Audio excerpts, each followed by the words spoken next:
فتفخنا فیہ من روحنا. تو یہاں پہ اب تک وہی بات کی جا رہی ہے جو کہ ہم نے پہلے کی تھی، لیکن اگر ہم آگے چلیں تو ہم کیا پاتے ہیں؟ وصدقت بکلمات ربها وکتبه وکانت من القانتین. تو خدا کہتا ہے کیونکہ مریم ایک ایسی عورت تھی، ایک ایسی شخصیت تھی کہ جس نے اپنے فرض کی حفاظت کی، بالکل ایسے جیسے اور مردوں کو بھی کہا گیا تھا کہ وہ اپنے اپنے فروجوں کی حفاظت کریں. تو چونکہ اس نے اپنے فرض کی حفاظت ایسے ہی کی جیسے کہ باقیوں کو کرنی چاہیے تھی، اسی لیے پہلی آیت میں دیکھا کہ ان کو ان کے بیٹے کو آیا پورے عالمین کے لیے بنا دیا گیا، اور پھر کہا وَكَانَتْ مِنَ الْقَانِتِينَ، اور وہ عورت تھی قانتین میں سے. قانتین ان لوگوں کا گروپ ہے کہ جو گروپ خدا کے اوپر بے حد ایمان رکھتے ہیں، ایسا ایمان رکھتے ہیں کہ جس ایمان کے اوپر خدا اپنے چاہنے والوں کو پسند کرتا ہے، ان سے ایسی چیز کو ایکسپیکٹ کرتا ہے. تو یہاں پہ جو میں چیز آپ کی نظر دلوانا چاہ رہا تھا وہ ہے کلمہ قانتین. آئی ڈونٹ تھنک میرا ماؤس اگر موو کروں گا آپ کو نظر آئے گا، لیکن اس کا یہ انگلش میں ٹرانسلیشن ہے، اور آخری ورڈ اس آیا میں ہے قانتین. قانتین کا مطلب یہاں پہ ایک مذکر، ایک میسکولن پروناؤن، ایک میسکولن ورڈ کے سینس میں آیا. کہنا یہ چاہیے تھا خدا کو کہ وکانت وہ تھی من القانتات، وہ تھی مریم تھی قانتات کے گروپ سے، یعنی مریم ان عورتوں کے گروپ سے تھی جو قناعت کرتی ہیں، جو قناعت کرتی ہیں. لیکن خدا نے یہ نہیں بولا، خدا نے بولا مریم جس کو اس نے آیا بنایا للعالمین کے لیے، وہ ایسی عورت تھی کہ جس کو ہم نے ٹرولی ڈیواؤٹ گروپ میں ڈال دیا، اور وہ گروپ ایسا گروپ ہے کہ اس نے نہ مرد کی فکر کی نہ اس نے عورت کی فکر کی. تو یہ تھی مریم کی کہانی. مریم کی کہانی کا ایک بہت چھوٹا سا حصہ کہ جس کے اندر سے ہی ہمیں، میں کہتا ہوں، ایک جھلک ملی ہے کہ مریم جو کچھ ان کی زندگی میں گزرا، جو کچھ انہوں نے اپنے اوپر برداشت کیا، جو کچھ جس چیز سے ان کو گزرنا پڑا، اور کبھی اس کے اوپر بھی بات ہوگی کہ مریم کو کیوں اتنا بڑا رتبہ ملا، ان کی زندگی میں کتنی مشکلیں تھیں، لیکن اس کا انعام جو ان کو ملا وہ بہت عظیم انعام تھا. اس عورت کو آیا بنایا گیا، ایک مرد کے لیے نہیں، ایک عورت کے لیے نہیں، ایک بچے کے لیے نہیں، عالمین کے لیے، ایک ساری کی ساری کائناتوں کے لیے ایک عورت کو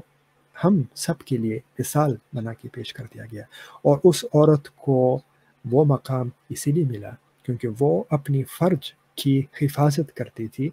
وہی فرج کہ جس فرج کی حفاظت کرنے کا حکم صرف عورتوں کو ہی نہیں بلکہ مردوں کو بھی ہے. تو ان سمری میں اس بات کو سمرائز کر کے یہیں اس ٹاپک کو آج ختم کروں گا کہ جو کوئی بھی اعتراض کرتا ہے قرآن کے اوپر یہ کہتے ہوئے کہ قرآن کے اندر تو ایک عورت، ایک عصمت دار عورت کے بارے میں بڑی غلط بات کی گئی ہے، اس کے پرائیویٹ پارٹس کے بارے میں گفتگو کی گئی ہے اور ایسی بات نہیں کرنی چاہیے تھی، تو بڑے ادب کے ساتھ آپ لوگوں کو، اگر آپ یہ نہیں جانتے تھے تو ہوپ فلی اس ویڈیو کے بعد آپ کے خیالات میں تھوڑا سا چینج آیا ہوگا.